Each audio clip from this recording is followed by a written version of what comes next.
Bueno, y nosotros vamos a seguir en este tema.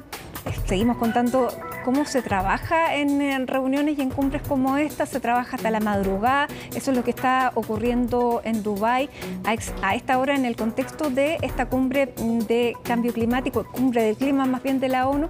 Y el principal punto de tensión en las últimas horas es incluir en el acuerdo la eliminación del uso de combustibles fósiles. Y aquí está con nosotros Alex Godoy. Alex es doctor en... aquí te tengo. Profesor de ingeniería, doctor en... tú me vas ahí a corregir, profesor asociado de la Universidad del Desarrollo y PhD en... Ingeniería. Bienvenido, Alex. Estábamos mirando con bastante... digamos, tristeza lo que está ocurriendo, más bien decepción lo que está ocurriendo en Dubái, y lo comentábamos con Javiera. ¿Qué podemos esperar cuando el presidente de la COP es un jeque de un país petrolero y CEO de una compañía? Partamos por ahí. A ver, ¿qué es lo que te parece a ti como también experto en estos temas? A ver, lo primero que tiene que entender la gente, y un poco lo conversamos fuera de cámara, que esto no es solamente una negociación de clima, es una negociación geopolítica. Y lamentablemente la economía está basada estructuralmente en el consumo de combustibles fósiles. Los plásticos vienen de los combustibles fósiles. Entonces, espero equivocarme, pero que un país petrolero, donde su principal ingreso es el petróleo, que aún causa todos los países petroleros para decir vamos a dejar nuestro principal ingreso fuera de esto, es como pedirle a Chile que diga que va a salir del cobre. ¿Ya? Para que la gente lo dimensione. Por lo tanto, esperar que la conducción sea hacia eso es complicado, porque él no solamente tiene un país petrolero, tiene atrás un intenso lobby de empresas petroleras. Además, no es el único país petrolero, hay numerosos países petroleros. Y en la región, además. Exacto, muchísimo. Y además estamos hablando de diésel, petróleo y gas natural. Y gas natural tenemos a Rusia y tenemos a otros países que también están involucrados, por lo tanto... La sede de la COP del próximo año... En Azerbaiyán. Entonces, cuando hablamos de salir de los combustibles fósiles, no estamos hablando solamente de petróleo, estamos hablando de gas natural, estamos hablando de gas, estamos hablando de carbón, etc. Pero que un país sea el anfitrión y presida, que sea el que va a redactar el texto, es incluirlo, lo presenta. Solamente lo dirige, porque en realidad cuando tú lees, cuando nosotros nos tocó participar en París apoyando a los ministerios, tú recibes un escrito donde las palabras que en cuestión, por ejemplo, phase out, como dicen nosotros, se ponen corchete. Y cada país y cada delegación va a negociar si está dispuesto a eso o no. Lo que él tiene que tratar de hacer es movilizar las conversaciones para poder destrabar los puntos en desencuentro. Por lo tanto, del documento, claro, depende de la conducción de las negociaciones, pero al final son votos. Estos textos se votan y tienen que votarse tiene que ser unilateral, en que todos lo aprueben. Por lo tanto, es complicado que se pueda hacer. Eso lo conseguimos en París, el año 2021.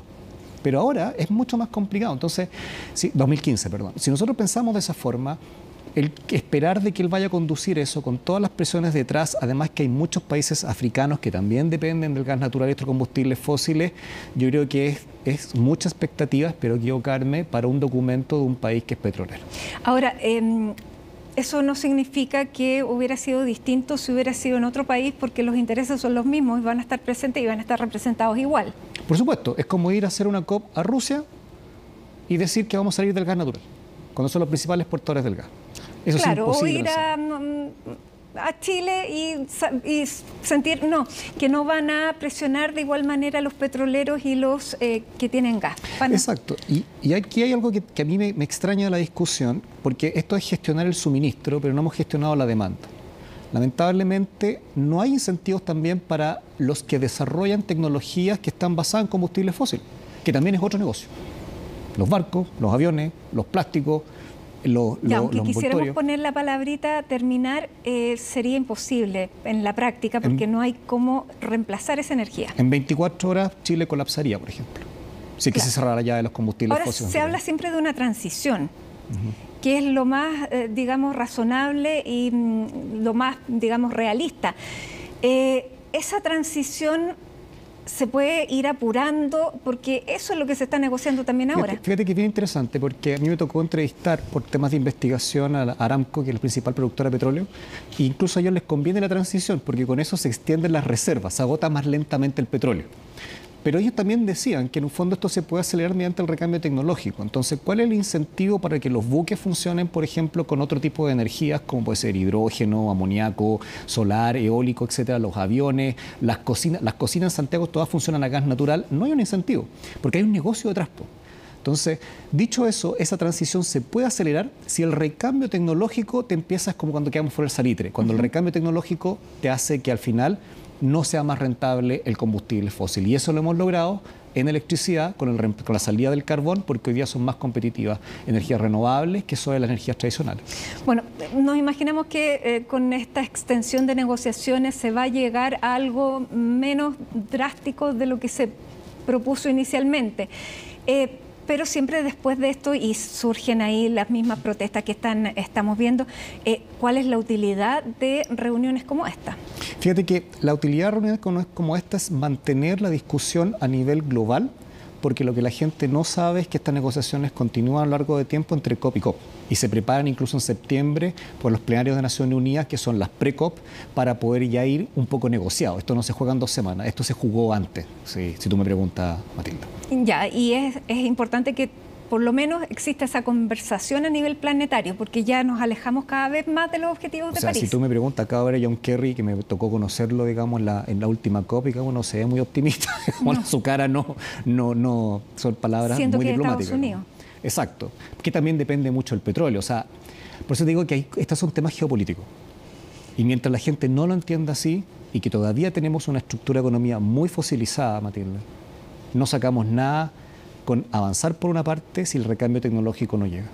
Ahora, Chile es un país pequeñito que su emisión es bajísima en el comparado global, sin embargo, recibimos y sufrimos los efectos del cambio climático. ¿Y cómo ves la participación de Chile en foros como estos?